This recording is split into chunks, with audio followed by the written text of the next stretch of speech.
Hello everyone and welcome to today's video. Today I'm going to do a new and updated 2024 election prediction between President Donald Trump and President Joe Biden. Now it's been a long time since we've done an election prediction, a 2024 election prediction between Donald Trump and Joe Biden, so it's good to get back into what we started this channel on. So like always, let's just get right into it. So let's just start with Donald Trump's safe states. We have the states of Utah, Idaho, Wyoming, Montana, North and South Dakota, Nebraska at large, 1st and 3rd District, Kansas, Oklahoma, Alaska, Louisiana, Arkansas, Missouri, Tennessee, Kentucky, West Virginia, Indiana, South Carolina, Alabama, and Mississippi. Now for Joe Biden's safe states, we have the states of Washington, Oregon, California, Hawaii, the District of Columbia, Maryland, Delaware, New Jersey, Connecticut, Rhode Island, Massachusetts, Vermont, New York, Maine 1st District, and I believe that is all.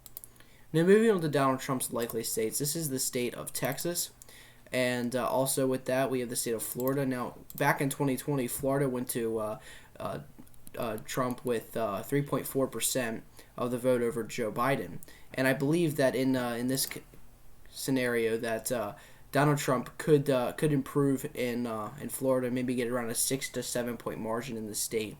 With Joe Biden's unpopularity and his approval rating decreasing by the day, the trends in Florida after the 2022 gubernatorial elections and the midterm elections just goes to show that Florida is really moving to the right.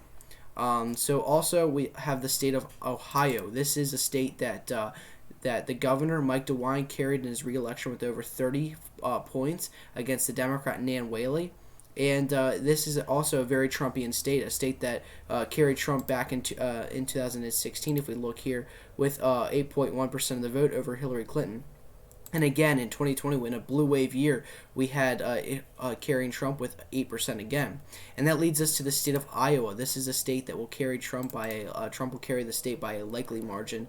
And again, back in 2020, we had Iowa go to Donald Trump by 8.2% against Joe Biden. And in 2016, we had it going to Trump over Hillary Clinton by 9.4% of a margin difference. So that is pretty remarkable for the state of Iowa. Speaking back in 2012 with Barack Obama and Mitt Romney, it went to Barack Obama with 5.8%. So for it to go from Obama with 5.8% to Trump's 9.4%, that's a big margin to change from within 4 years. So let's move on to Joe Biden's likely states. This is the state of Colorado. Now, Colorado has been trending more and more to the left ever since George Bush left the presidency in 2009. And both in the year 2000, presidential election, and in 2004. Back in 2004, Colorado went to Bush by 4.7%. And in 2000, it went to Bush by 8.4%. So this is a state that the last person to win this state was Bush in 2000 and 2004. Ever since then, it has been a very safe state for the Democrats. So moving on, we can go to the state of New Mexico. This is a state that has also been trending more and more to the left ever since George Bush left the office in 2009. And with that being said, that Joe Biden can appeal to the voters in New Mexico. And if we look back in 2020, he got it with 10.8% of the vote against Donald Trump. This is a state that is, again, trending more and more to the left. So we can move on from there. Also, with that being said, we can move on to the state of Illinois. This is a state that Joe Biden won with Barack Obama in 2008. With Barack Obama winning by 25.1%. Then in 2012, Barack Obama won it with 16.9%.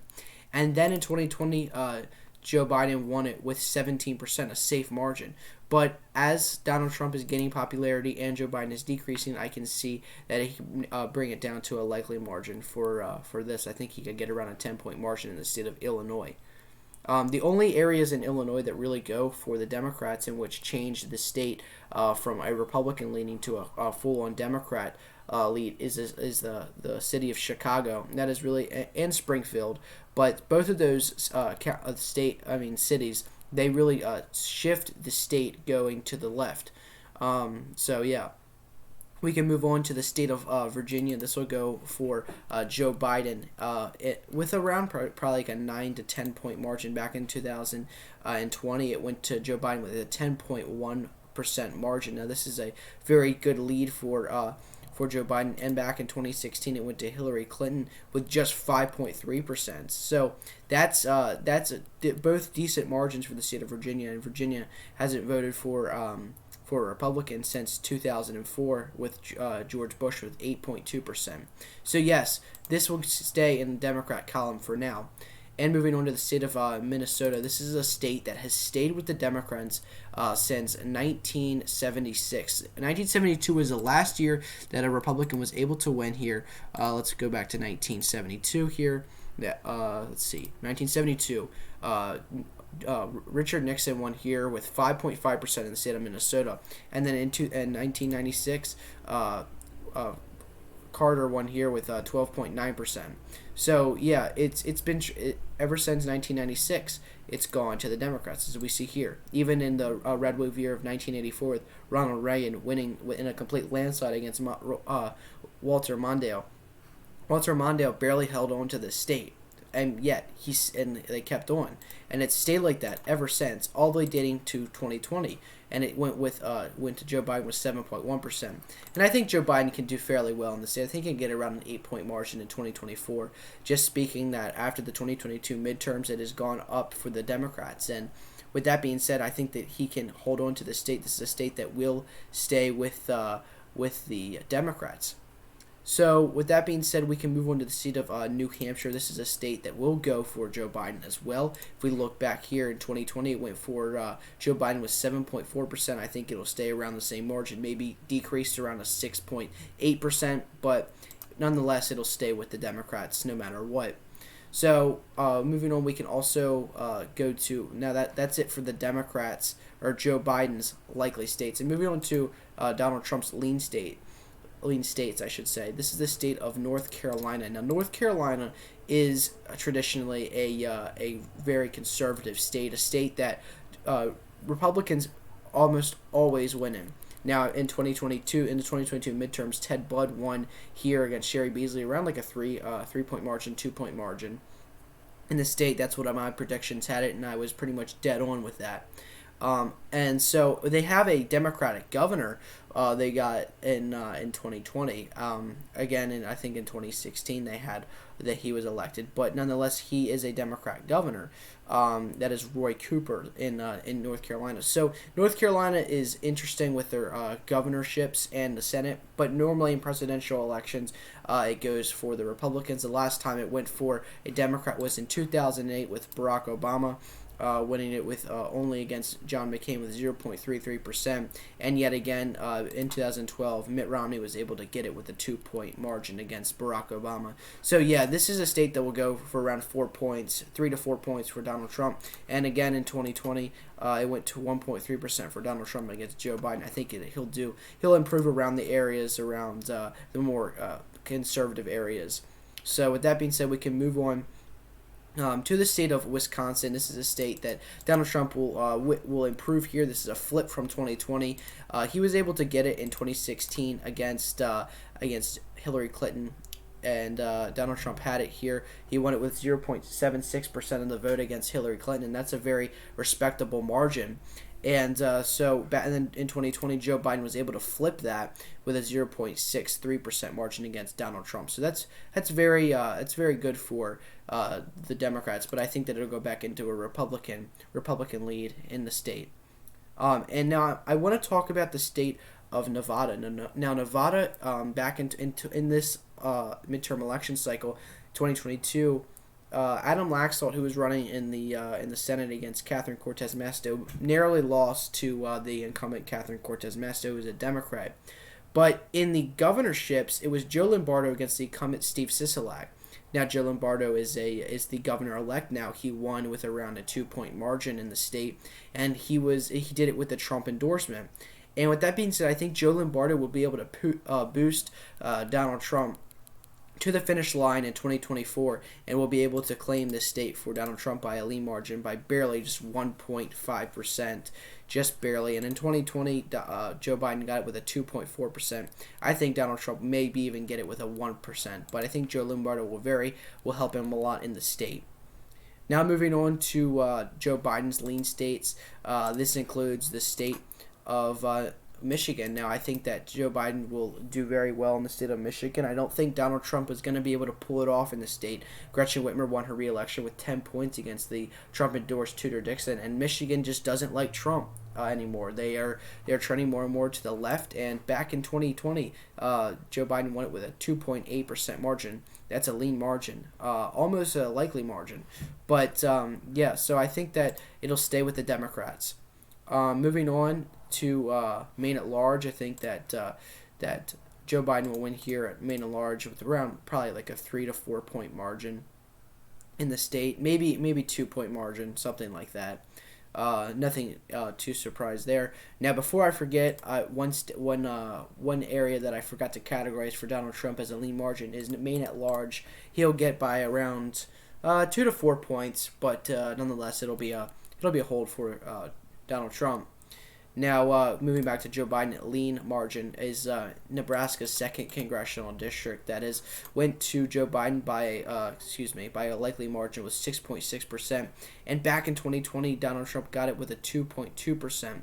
So yes, this will go for the Democrats once again. This is Nebraska's 2nd congressional district. So with that being said, that sums up all of the lean margins for Joe Biden. Now for the tilt margins for Joe Biden, we're going to give the state of Georgia to Joe Biden. I don't think that Donald Trump will be able to appeal to the voters in Georgia. Brian Kemp, yes, he won his re-election in 2022 against Stacey Abrams, but Stacey Abrams is unpopular, and Joe Biden is popular in the state of Georgia. Also, Raphael Warnock is the incumbent senator we saw in 2020 that he won against Kelly Loeffler. So, with that being said, Kelly Loeffler was a Trump-endorsed candidate, and like Michigan, okay, and they don't like Trump that much anymore. So, and back in 2020, Joe Biden won it with 0.24%. I think that Joe Biden can increase his lead with 0.34%, maybe even 0.5%, something like that. But and then back in 2016, Donald Trump got it with a likely margin of 5.1%. You know, from 2016 then to 2020, that's a big difference, and I think that Joe Biden will just barely be able to hold on to the state. Now that sums up all the tilt states for Joe Biden. Now let's move on to the tilt states for Donald Trump.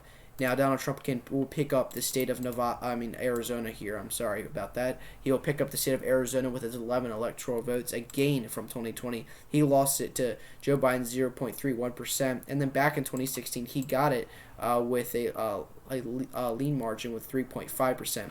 And I think that he'll get it with around 0.1 to 0.7% against Joe Biden, but I think it'll just barely be able to pick it up. Now moving on to the state of Pennsylvania, a state that Joe Biden was able to carry back in 2020, and a state that barely went to Donald Trump in 2016. We can see a 0.72% margin, and then back in 2020, like I said, Joe Biden got it with a lean margin of 1.2%. And I think it'll fall back in the Trump column. I think that he'll improve in the areas around Philadelphia and Pittsburgh, around the New Jersey border, and along with the Maryland border. So don't forget the West Virginia areas. I think that he can improve around the city of Braddock as well. And so I think that he'll do very well in the rural and suburban areas. I think that voter turnout will be better for Donald Trump in 2024 than it was in 2020.